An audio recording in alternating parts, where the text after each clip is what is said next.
back to my channel. Today I'm going to be doing another book review for you, and today's book is The Windsor Knot by S.J. Bennett. I picked this up in Tesco and the front of it really drew me in straight away, and the synopsis definitely caught my attention. On the front you've got the Queen and a corgi, so you're like, what is this? It says Her Majesty the Queen investigates. So yes, let me read you the blurb of it. It says, the morning after a dinner party at Windsor Castle, 89-year-old Queen Elizabeth is shocked to discover that one of her guests has been found murdered in his room with a rope around his neck. When the police begin to suspect her loyal servants, Her Majesty knows they are looking in the wrong place. For the Queen has been living in an extraordinary double life ever since her teenage years. Away from the public eye, she has a brilliant knack for solving crimes. With her household's happiness on the line, her secret must not get out.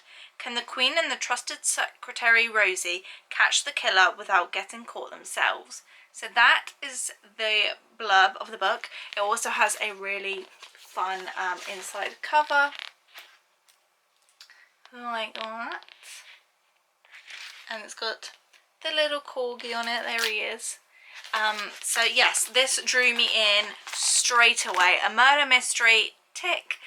A murder mystery involving the Queen, what?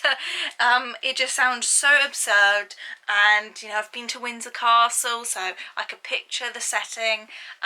So yes, this is part of, I guess, what's going to be a series, because there is a second book in this being released later this year. So there is a party, an event that happens at Windsor Castle, and the next day someone is found dead, and you know, like MI5 are all over it, the police are all over it, but you know, the Queen has her suspicions. She doesn't think things are up, and she enlists the help of one of her fairly new secretaries to help her, you know, go behind essentially her boss's back, and you know, help out the Queen, who really is the main boss at the end of the day. So what did I think of this book? I only gave this book 3 out of 5 stars, unfortunately. I wanted to love this so much more than I did.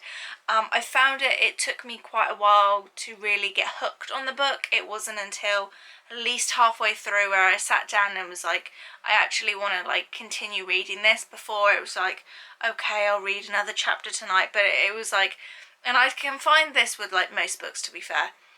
It takes me a while to get into a book, but for me this just took extra long. I don't know why. Sometimes it can be outside circumstances that just I don't pick it up, but for me I did feel it was a little bit slow. I felt overall this book was a little bit slow for me. It wasn't as fast paced and as exciting as I would have hoped.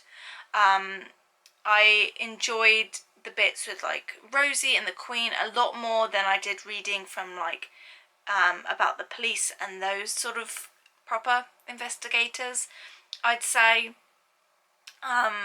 So yeah, it did for me run a little bit slow. I enjoyed like the insight to the Queen and her lifestyle, about like, and like her going to ride the horses and what she would have thought about people visiting the castle and her like private quarters. And it involves Philip as well, and like he calls her all these different like nicknames who are actual true nicknames. Like he calls her Cabbage and Lilybet, and as someone that's not watched The Crown or anything like that, that was sort of new to me. So yes, I enjoyed it, but I just wanted it to be more than it was, unfortunately. I will read the second book because I think that there is a great premise here for the Queen investigating murders. It would be interesting to see how they go about it next. Although this was published in 2020, I don't know whether the pandemic set it back or what, but this seems like an older book than it actually is. Like in the book, you know, David Cameron's still Prime Minister and the Obamas are still in the White House, and it's before Brexit, and it's like, it just feels weird to go back, you know, at least 4 years now it must be. So yes, although it was published as shit, it just seems slightly dated in that sense. So when you look on Goodreads, this does have like really good reviews on it. There's a lot of 4 and 5 star reviews.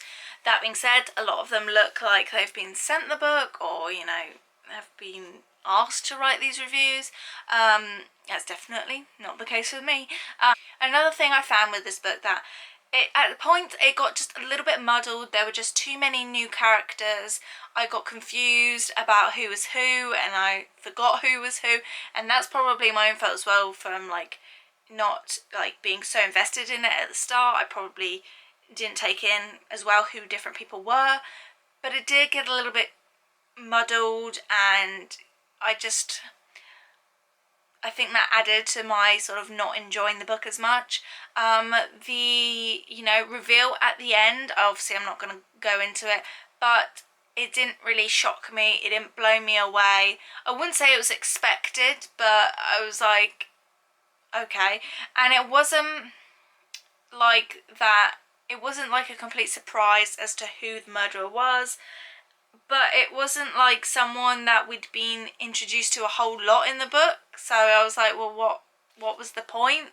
Like, usually you like a murderer, it's like, oh, the butler did it or something like that. It wasn't that in this book. I would still recommend it if you like a light-hearted murder mystery, especially something, set in London or England.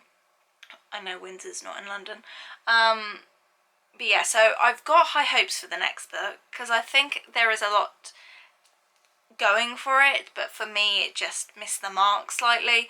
My friend Michelle, hi Michelle, she is reading this as well. We sort of did like a co-read together, so I'd be interested to see what she thinks of it, because she's not finished it yet. Maybe she'll leave us a little comment down below. But yeah. That's what I've got to say for this book. I don't know, it feels weird like coming on and like not doing like a completely positive review, but sometimes I think that's good, because like you don't want to go on Goodreads and see that everyone enjoyed a book. But yeah, I mean, it's got some great things about it. Like, I love the fact that the Queen was investigating a murder and getting to know more, like imagining more about her private life. But for me, the actual like murder mystery element missed the mark.